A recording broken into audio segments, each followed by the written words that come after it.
Well, I thought, congratulations to VCU. I thought they, played a very good game tonight. We struggled with their pressure for sure, and when we were able to have good runs of offense, we didn't make timely shots. We had one stretch where we closed it, I think, to 4 in the second half, and felt like we were doing some things well and being aggressive, but we weren't able to sustain it. We had a few too many turnovers, and then I think their obviously their pressure feeds off of that, and then it was hard for us to keep them from scoring. They shot the ball well, and when they do, they're very dangerous because they can score inside, and they can score obviously going to the basket, and then can score from the perimeter when they're shooting well. So I thought that having some turnovers and not being able to dictate as much as we'd like to by throwing the ball in the post just enough and having cleaner possession. So disappointed in the loss, and looking forward to Wednesday. Hey, Chris, what did this game point out, if anything, that hit you immediately about what's required of the Spiders to sort of elevate to VCU's level, as well as they're playing right now? Yeah, I would say we need to score from the inside more. I think we're a good shooting team, and I think scoring from the inside helps all of that. Driving to the basket, cutters, but that's kind of where I think it has to start from us. And then our guard play has to probably create some more opportunities for us. If we can have some, and we have tonight was difficult, but we just need to have some more plays that are created from guys dribbling the ball within how we play, and I think those two things is what I would point to, John. I think our defense is good. I think you have to help your defense sometimes, and you can't. We can defend well, but you have to help your defense by having these runs and having opportunities and these big shots, and your offense has to support your defense a little bit. So I think defensively we're very close. On offense, I would say that. I'd say scoring inside and just a little bit more creation of shots from the perimeter. Given that preference for more inside-out offense, do you not like the ratio of 25 of your 51 field goals were beyond the arc? Yeah, exactly. Yeah, for sure. And I think now, again, VC, like if you take 8 seconds to bring the ball up, and then you're in your offense and how we play inside out, well, now you might not have as much time to throw it back in. And so I think that's going to happen, and statistics are always going to be a little bit, I think probably most of VCU's opponents, their statistics are different that game. Yeah, that game. And so, but yes, I think, I feel like when we're shooting 38 or 40% of our threes, 42% of our shots are threes, that's a little bit better. I think when we're at half or over half, I don't think that's ideal. Excuse me. Go ahead, John. How much of just VCU's distinctive defensive style, perhaps you just touched on that, they caused Richmond's offensive issues?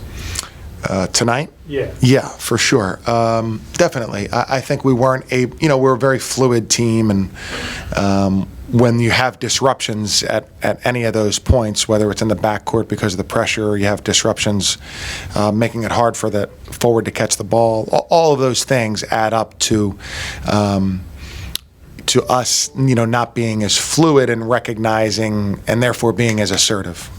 I think, this has always been the case. And so when we, there are two things probably, like when we play, what our offense is, and then how we play. And with VCU, it's more how we play. And you're throwing the ball to guys in different spots, but you're playing off of those passes and cuts. But tonight I thought was disruptive enough that we didn't find a good enough rhythm for a long enough period of time. Go ahead. You cut it to 53-49 there. This play started to get loud. what happened in those few minutes after that allowed them to go on the run. Yeah. I feel like we had turnovers. I think we had a live ball turnover when it was 4. I'm not sure, and they had a run out. So that's obviously the worst kind of turnover that turns into points immediately. And then that's what I mean. Our offense couldn't sustain, whether it's a trip to the foul line or a 3-point shot over the next 3 minutes. Our offense couldn't sustain, and so even though our defense was good, I thought our offense couldn't help it. And so, the turnovers were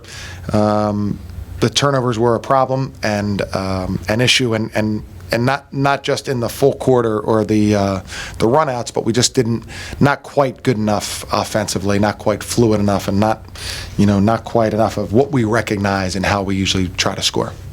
Chris, what was your pregame scout assessment of Jameer Watkins? Yeah. And he plays 25 minutes tonight, but he's a leading scorer and rebounder in the game. Yeah, I mean, he's a really good player, and he's impressive because of he's not only a very explosive athlete, but he handles the ball nicely, he shoots the ball well. I think that their depth is always impressive, and so I believe he has started a game or some game. Yeah, so he started some games, and so he's certainly talented enough, and coming off the bench is a lot of firepower. What they did affected you and the Spiders offensively. Going into the game, we know that they like to pressure and run a full court press and speed us up and make us make mistakes. I think we played into that a little bit today, myself included. Leading the team in turnovers with 6 of them. In my 4th game at the Robins Center against them, it's unacceptable. And that just can't happen, especially if we're trying to win games. So it was nothing unexpected. A lot of that is my fault. A huge part of that is my fault in not taking care of the basketball and not setting a good example and playing to the standard of Richmond basketball, really. But nothing happened tonight that we didn't plan for, that we didn't expect. Tyler, you guys cut it to 4, 53-49. The crowd's energized, and Chris mentioned that you just couldn't sustain it. Can you put your finger on why? Yeah, it's a team that feeds off of live ball turnovers, and I think when we were up 4, we had just gotten a turnover. It got really, really loud in there, and then we had a live ball turnover, and that was just a quick giveaway. Put them up 6, and they just kind of ran away with it from there. They just feed off that little bit of energy. They're like sharks when they smell blood in the water. They just, a little bit gets them going, and that's what got them going, and they pulled away. It happened quick. Do you think that you guys are still a little too deliberate offensively, just waiting for the perfect shot instead of going for a good shot at times? A little bit. I think that stems into our offense. When we pass and we cut and it gets late in the shot clock, teams like to gamble, and that's when open looks appear. So a little bit of that. I think we need a better balance of when to attack and when to just keep the ball moving and run our stuff.